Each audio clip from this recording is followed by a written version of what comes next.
নমস্কার বন্ধুরা, আমি দেবেন্দ্র হোম চ্যানেলের পক্ষ থেকে সবাইকে জানাই আন্তরিক প্রীতি, শুভেচ্ছা ও ভালোবাসা। আজকের ভিডিওতে আলোচনা করব homeopathy medicine ব্রাইটা curve. ব্রাইটা curve 30 potency বা 200। তো প্রথমে আমরা জানবো যে এই ওষুধটা কোথা থেকে তৈরি হয়। আমরা হোমিওপ্যাথিতে সব ওষুধই কোথা থেকে তৈরি হয় তার অর্থাৎ তার সোর্সটা কোথায় সেটা কিন্তু অবশ্যই জানাটা খুবই জরুরি। তো আমরা জানবো যে এই ওষুধটি কোথা থেকে তৈরি হয়। এই ওষুধটি একটা খনিজ পদার্থ থেকে এই ওষুধটি তৈরি হয়। এবার জানবো যে এই ওষুধটি রোগী কেমন হবে, সে কেমন দেখতে হবে, তার মেন্টাল সিমটম কেমন হবে, এটাকে দেখতে হবে।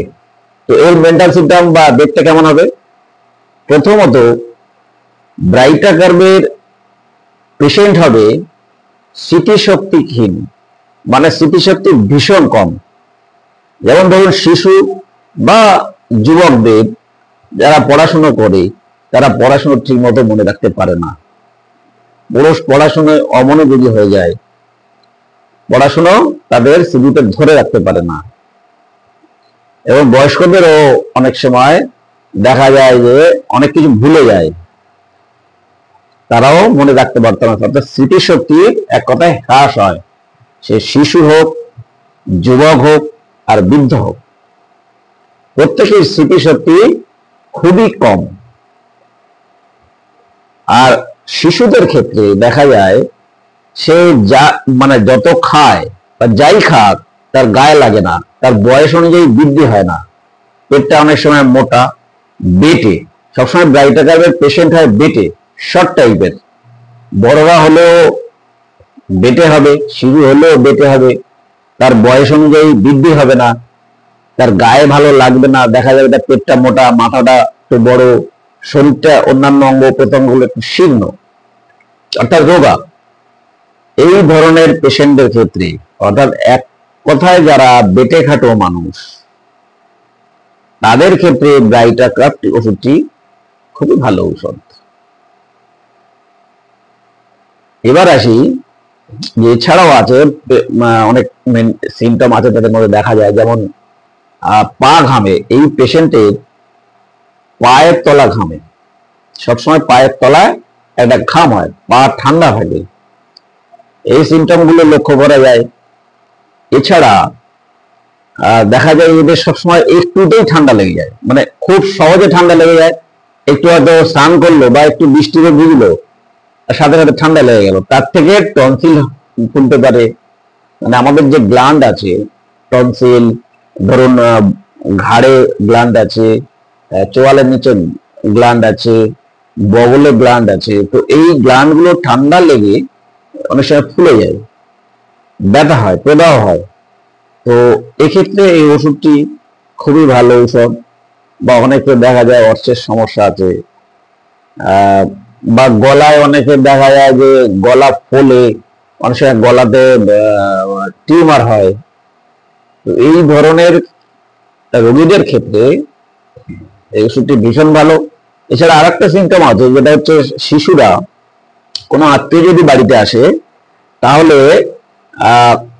সে কি করে, সেটা লাজুক প্রকৃতির হয়, সে সেই ঘর থেকে বেরিয়ে যাবে এবং যে লুকিয়ে যাবে, অনেক সময় খাটের তলায় লুকিয়ে যেতে পারে বা দরজার পাশে গিয়ে লুকোতে পারে।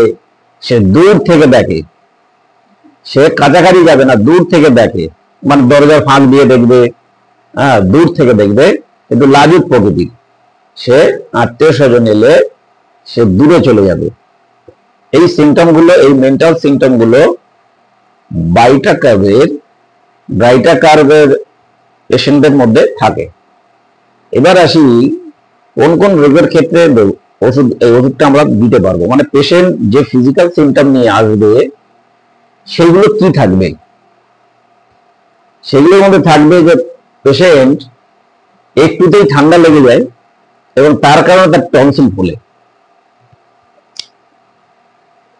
তো টনসিল বা গ্ল্যান্ড যদি ফুলে, ঠান্ডা লেগে বা বৃষ্টি ভিজে, তাহলে এবং যারা বলেছি যাদের চারিত্রিক বৈশিষ্ট্যটাও মেলাতে হবে, তার দেখতে কেমন হবে সেগুলো যদি মেলে, তাহলে এই ওষুধটি খুবই ভালো ওষুধ। কেন কি সব পেশেন্টের ক্ষেত্রে এটা দেওয়া যাবে না। কেন কি আমরা সব বললাম যে ব্রাইটাকারের পেশেন্ট কিন্তু বেটে খাটো হয়, শর্ট প্রকৃতির হয়, স্মৃতিশক্তি কম থাকে, এগুলো কিন্তু তার মধ্যে থাকতে হবে। তবে টনসিল টনসিল ফোলা বা ঠান্ডা লেগে টনসিল ফুলে গেছে, গ্ল্যান্ড ফুলে গেছে, সেক্ষেত্রে ওষুধটি দিলে কাজ হবে। কেন কি গ্ল্যান্ড ফোলার জন্য বা টনসিলের জন্য আরো অনেক ঔষধ আছে, কিন্তু সেটা পেশেন্ট অনুযায়ী, পেশেন্টের চারিত্রিক বৈশিষ্ট্য, তার চরিত্র, তার উপর নির্ভর করছে যে আমি কোন ওষুধটা তাকে দেব। অন্যান্য অনেক ঔষধ আছে, এর আগে আমি ভিডিওতে বলেছি যে ঠান্ডা লেগে অনেক পেশেন্টের গ্ল্যান্ড ফোলে, টনসিল হয়, অনেক অনেক মেডিসিন আছে। যাই হোক, সেই মেডিসিন এখানে আমি বলবো না। সুতরাং এই ধরনের পেশেন্টের জন্য ব্রাইটাকার খুবই ভালো একটা ঔষধ। এবারে অনেক সময় ঠান্ডা লেগে কানে ব্যথা হয়, এই ধরনের ব্যথাতে খুবই ভালো এটা একটা ঔষধ। এছাড়া অনেকে দেখা যায় মাথায় এক ধরনের মামড়ি পড়ে, মাথার চাঁদিতে এক ধরনের মামড়ি পড়ে এবং ওখান থেকে চুল পড়ে যায়, মাথার টাক পড়ে যায়। তো এই ধরনের সিমটম যদি কারোর মধ্যে থাকে, তাহলে ওষুধটি খুবই বেটার ঔষধ। এছাড়া অর্শ যদি থাকে, অর্শ বা পাইলস যদি থাকে, তাহলে পাইলসের ব্যথায় বা যন্ত্রণায় এই ওষুধটি খুবই ভালো কাজ করে। এছাড়া কাশি, অনেকের টনসিলে যখন ফোলে বা প্রদাহ হয়, তখন টনসিল ফোলার কারণে অনেকের কাশি হয়। কাশি হলে এই ওষুধটি খুবই ভালো কাজ করে। আচ্ছা, আর একটা জিনিস, যে অনেক শিশুরা দেখা যাচ্ছে খুব খায় দায় কিন্তু গায়ে লাগে না, এবং তার সে ঠিকমতো খেলা করে না, কিছু শিখতে চায় না, কিছু বলতে চায় না, মানে একটু হাবা গোবা টাইপের, বুদ্ধি খুবই কম, এই ধরনের শিশুরা, এদের খিদেও কম থাকে, তো অতএব তার সবকিছুই কম থাকে, এক কথায় বলা যায়। তো এই ধরনের শিশুদের ক্ষেত্রেও এই ওষুধটি খুবই ভালো কাজ করে।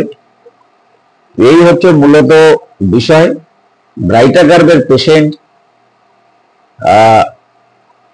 যে চারিত্রিক বৈশিষ্ট্য, তার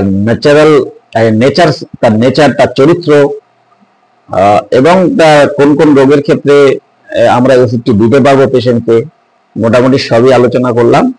কিন্তু সর্বশেষ পয়েন্ট যেটা বলবো, যেটা মনে রাখতে হবে, পেশেন্টের দর্শনটা কিন্তু অবশ্যই মানে খুব ভেরি ভেরি একটা পয়েন্ট, খুবই গুরুত্বপূর্ণ একটা পয়েন্ট, যে পেশেন্টের দর্শন, ব্রাইটাকার্বের পেশেন্ট কেমন দেখতে হবে এবং তার চরিত্র কেমন হবে, এটাকে দেখেই তবে ওষুধটা দিতে হবে পেশেন্টকে, তবে কিন্তু ওষুধটা ম্যাজিকের মতো কাজ করবে। এই হলো মেন সবকিছু আলোচনাই আমরা করলাম। তো এবার আমি ভিডিও শেষ করছি। সবাই ভালো থাকবেন, সুস্থ থাকবেন।